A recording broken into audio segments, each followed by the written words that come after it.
Olá, pessoal! Venho hoje falar sobre um assunto que tem sido muito cobrado em provas. São as doenças transmitidas por pombos.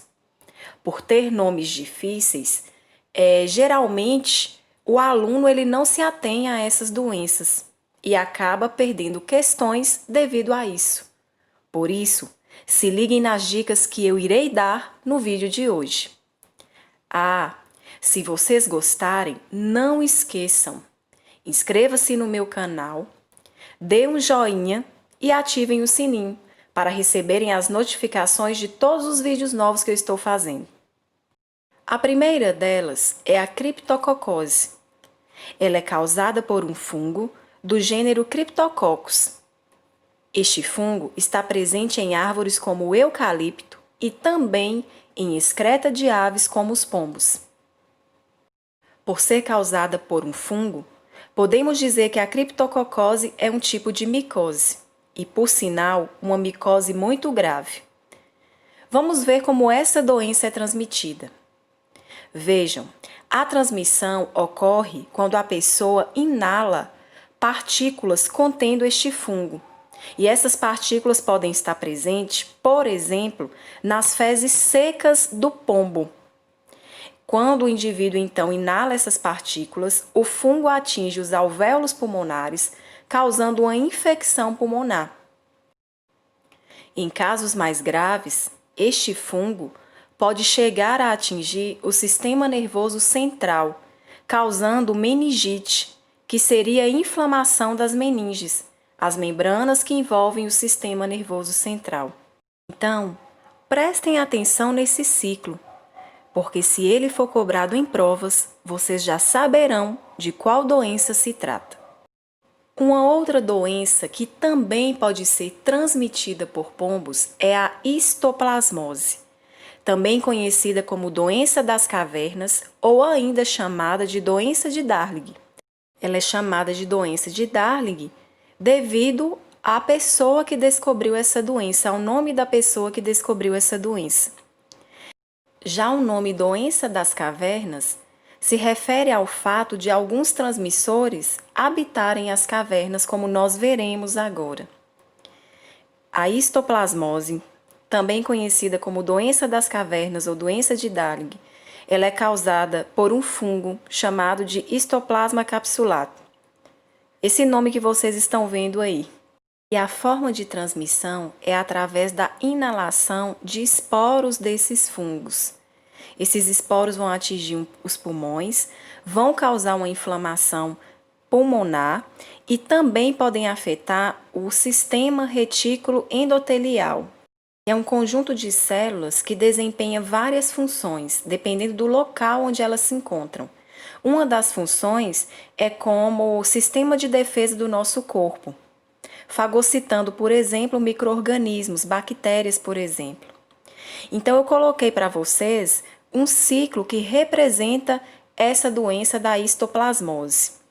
Então, primeiramente, vai haver a inalação dos esporos do fungo histoplasma, que estão presentes em excrementos de aves, morcegos, pombos, galinhas, entre outros animais.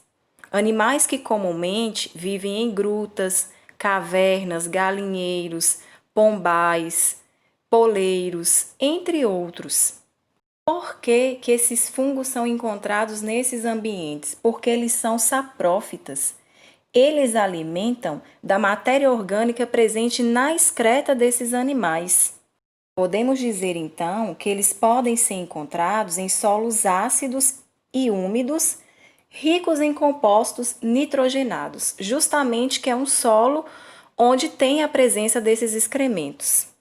Essa associação da histoplasmose de ser chamada também de doença das cavernas é justamente porque a gente tem aí o morcego também como transmissor. O detalhe nessa doença é que esse fungo, o histoplasma, ele pode atingir os macrófagos dos alvéolos, pulmonares. E aí eles podem atingir a corrente sanguínea, atingir vários órgãos do corpo, por isso é uma doença sistêmica, e gerar granulomas. Os granulomas são nódulos que aparecem, por exemplo, nos pulmões, como forma de defesa do próprio organismo do indivíduo que está contaminado. Outra doença que também pode ser transmitida por pombos é a psitacose ou ornitose, também conhecida como febre dos papagaios. Vocês já perceberam, né, que além do pombo como transmissor, nós teremos também as aves que pertencem à família dos psitacídeos. E uma delas é o papagaio, por isso o nome febre dos papagaios. Ela é uma doença causada por bactérias. Coloquei aí para vocês o nome da espécie que causa essa doença e nós vamos ver agora como ocorre a transmissão da psitacose ou da ornitose. Vejam, como eu falei, a bactéria possui como reservatório aves, principalmente da família dos psitacídeos, papagaios, periquitos, araras. E, além dessas aves, nós temos também os pombos, que também são transmissores desta bactéria. Como ocorre, então, de fato a transmissão? Através do pó das penas dessas aves, ou também através das fezes secas dessas aves por meio da inalação. No caso dessa doença, da psitacose, também pode ocorrer a transmissão através da picada dessas aves, se elas estiverem infectadas, ou também são casos mais raros de pessoa para pessoa. E por último, nós temos a salmonelose. Isso mesmo. É uma doença causada pela bactéria Salmonella e que, se houver a ingestão de alimentos contaminados com as fezes de pombo que estiverem contaminadas com esta bactéria, a pessoa ela vai adquirir a salmonelose. E neste caso, ela não vai ter distúrbios pulmonares, como nós vimos nas outras doenças, mas sim distúrbios intestinais, vômito, diarreia, entre outros. Bem, pessoal, essas foram as dicas de hoje. E lembrem-se, criptococose, ornitose, histoplasmose e salmonelose são doenças que podem ser transmitidas por pombos. Até a próxima!